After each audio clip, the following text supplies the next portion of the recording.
Marriage is a big deal and you should not take that decision lightly. I wanted to marry since forever. So this content is my research output, okay? Like, go hit the like button and subscribe because I worked hard for this. Hi guys, welcome to my YouTube channel. Let's talk about the top 10 questions to ask your potential spouse before marriage. And listen, you can ask all the questions you want and still things can go wrong. But these questions are to help you understand them better.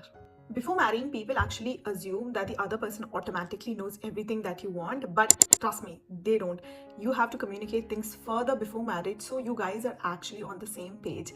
Now, let's move on to the questions. Question number 1. How do you define infidelity? So, infidelity actually means the action or state of being unfaithful to your spouse. Okay, so let's say you are someone who has a boy bestie or a girl bestie, and sometimes people don't like that you are meeting them or even speaking with them. These things can become a huge issue. Some people even don't like you texting the opposite gender. So we have to understand, like, where is your partner's threshold? Is texting okay?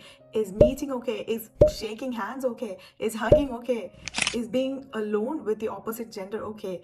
We have to ask exactly which could be a problem for saving so many future unnecessary arguments. So for example, in my work, I actually have to speak to a lot of guys, and if my husband is having a problem with that, we do have a real problem there. Question number 2. Where will we live after we get married? Most times in our culture, it's expected for a girl to live in the husband's house. But it's actually important to ask the other person, what do they want? Better not to assume anything that unless if they're happy with their decision. And let's say the girl decides to stay at the husband's place. Can she go visit her family every time? Can you just keep on going and coming? Like, these things might sound very irrelevant, but if you think from the girl's shoes, it would make a lot of sense. I don't think the family would be happy if she kept going and coming back to her house. Also, what if either of the partner gets a dream job at a different location? Like, what happens? Can you let them go, or should they stay back? Should they quit their offer? What if the husband got a job in US and the wife is working in Dubai? Would she be okay to quit or move, or would be long distance? Like, these are serious things that you can consider talking to your future spouse. Question number 3. How do you suggest we divide the household responsibilities? Again, in our culture, it's almost like a given that it should be the girl. So I think it's a good question to ask beforehand because it will help you understand how the other partner thinks about topics like these. For example, if there is some expectation for them, sometimes people do want their wife to cook or husband to clean, etc. It's better to communicate that ahead of time. For example, I don't know how to cook at all, and honestly I just think it's a lot of decision making and a lot of time, and I would rather pay someone to do it. But I did let my husband know beforehand. He shouldn't come to the marriage thinking like I'm going to cook him 3 times a week. Like, boy, I can't. It's not my thing. I don't expect him to cook or clean as well. Like, please do things that can bring us money, So anyway, it's a good question to ask beforehand. Question number 4. How should we plan our daily finances so we are both contributing our fair share? Most people don't talk about this at all, but I think it plays a huge role in your future. Like, girl, love is not enough. So understand each other's income, assets, and liabilities. If your partner has some debt to give, I think it should be shared before the marriage itself. Once you marry someone, their problems automatically become yours. So if they need to repay someone, like for their car loan or house loan or whatever, you need to know it because you're going to be affected by something like that.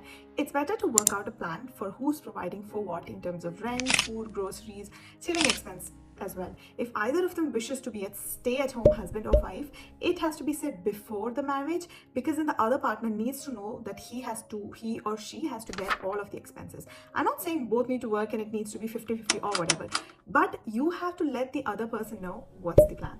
Question number 5. Do you want kids? How should we prepare for that, especially if we face trouble conceiving naturally? Everyone has different expectations around kids, and honestly, I have met some people who have decided not to even have kids at all.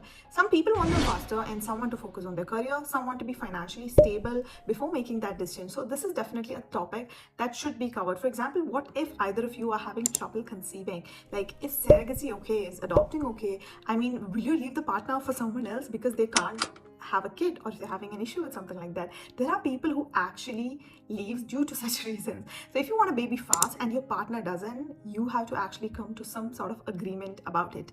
So if you have found my content worthwhile until now, do like and subscribe to my channel. It will mean a lot to me. Question number 6. What are your fantasies surrounding sex? Being from South Asia, I can't even use this word properly. I'm not going to discuss so much about this, but listen, People have crazy fantasies about this, and some people have nothing. So just check in with your spouse where they stand.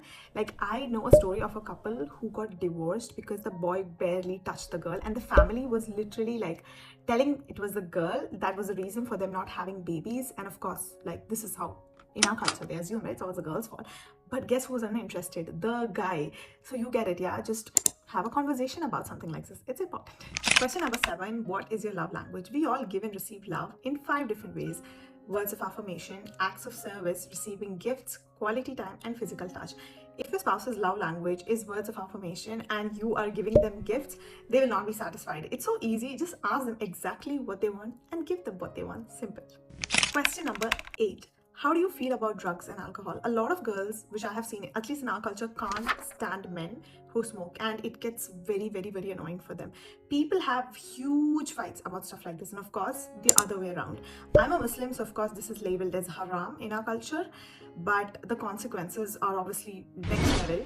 Anyway, it's important to discuss this beforehand in case you have a major issue with it or you're someone who has those habits. Question number 9. What realistically would cause you to leave the marriage? We need to know what is that one thing that your spouse can't accept. For example, my husband told me, if my wife is going to make a distance between my parents or the people I love and me, that is something I really, really can't stand. So just understand, right? Would it be cheating, or would there be some other reason that we have to really, really take care of? And the list is endless if you think about it. So we just need to find the biggest reason. Question number 10. Are you expecting any dowry or a huge materialistic gift? Of course, you should not ask it like this, but you get what I mean. You never know about things like this, and people have crazy, crazy expectation, girls or boys, because this is dependent on how they're raised and what they have seen in marriage. Some girls want a lot of gifts like clothes and a house and next level honeymoon and fancy wedding dress, like the list goes on. And some guys expect like a car and a land and an apartment from the girls, from like a private jet and whatnot. This is real stuff. So ask this question no matter what, because we are talking about money, and people get in lifetime debt marrying the children off. Okay, and we don't want that for our parents, do we?